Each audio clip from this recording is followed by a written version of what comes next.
Hey, what's up, guys? Well, I did my video on the three athletes that really inspire me, and one person mentioned Muhammad Ali. How could I leave him out? Well, I said I'll do a separate video on boxers. Three boxers, my favorite boxers of all time that inspire me. Now, I was born in 1974, so by the time I was watching sports, probably at 4 years old, I remember, 1978, because I started watching the Vikings, Tommy Kramer and all that. Muhammad Ali was at the end of his prime, the end of his rope. So, the boxer that most inspires me, and I'm going to be real, it's a guy I actually met briefly, Mike Tyson. Now, when I was growing up and watching Tyson, when I was a teenager and I was watching him and young adult, I always cheered for the underdogs unless it's someone that was my team, right? So I remember Tyson wanting him to lose because he was like the favorite. He was unbeatable, right? I wanted to see good fights. And he was devastating everybody.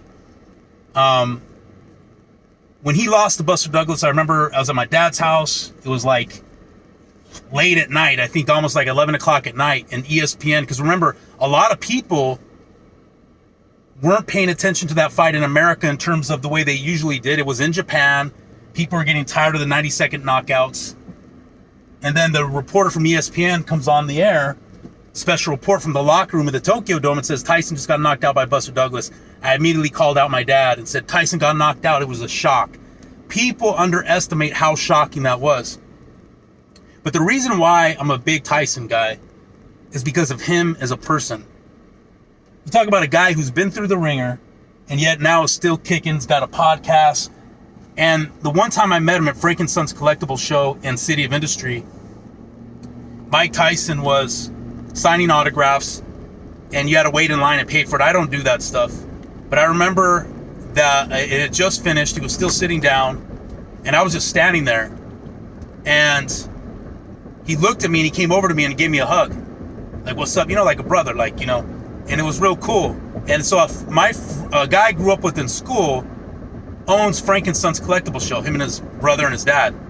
And he told me he would kick it with Tyson and they would hang out and chop it up, and the Tyson was real cool, and I believe it. And then reading Tyson's book, he talked about, one of the things that resonated with me, he talked about that, you know, his womanizing days and how every time he was a woman, a part of his soul was lost. You know, that it took from him more than it gave to him. And that resonated with me. So, and then of course his boxing style. I mean, how could you not like the way the guy fought? Aggressive but smart. And I like another thing Tyson said. He says, tough guys don't last in boxing. Boxing's a sport, it's a science. And he just had the skills. He had the combination of speed, power. He had the perfect size for a boxer. Like, not too tall, but not too short, just right height. He had the compact build. You're good. He used to lift weights with his legs, so he used to focus on his leg power, defense, combinations, okay? And so that's why Tyson's my favorite. Second, Julio Cesar Chavez. Now, Julio Cesar Chavez, when you look up at the definition of an Aztec warrior, they should have Julio Cesar Chavez's face next to it. He's from Sinaloa, I believe Mazatlan, or Culiacan, I think, in Sinaloa.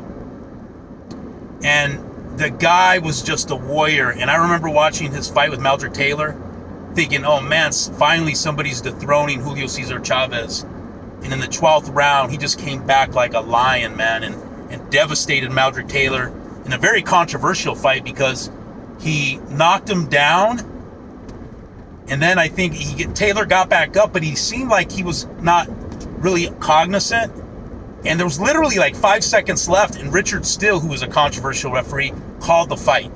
Very controversial, but nonetheless, you got to admire Julio Cesar Chavez for his comeback in that fight. He was just a warrior. The third one, and this is, I remember pay-per-view, when pay-per-view was pretty new, because before that, the championship fights would usually be on the networks, usually ABC, NBC, CBS, whatever. And in 1985, a gentleman by the name of Marvelous Marvin Hagler fought Thomas the Hitman Hearns for the WBC middleweight title. I believe it was WBC. And you talk about 3 rounds. If you guys have not watched Marvelous Marvin Hagler versus Thomas Hitman Hearns, Google it. It's 3 rounds of the best. I mean, there will never be another boxing fight that was that short, that was that good. I mean, it was 3 rounds of a hyped up fight, and people got their money's worth. These guys went to war. There was no holding back. And Thomas Marvin Hagler finally won by knockout in the 3rd round. And then after that, he fought John the Beast Mugabe and won. And then he fought Sugar Ray Leonard in 1987, and it was there's no way he lost that fight to Sugar Ray Leonard. Went the distance. He was the champion. Sugar Ray had to beat him, and they gave it to Sugar Ray. But anyways, he retired pretty early for a boxer and moved to Italy and became, I guess, an actor over there and had a very successful acting career. So those are my 3 inspirational boxers. Those are the ones I grew up with. And as far as Muhammad Ali goes, I just came too late for him.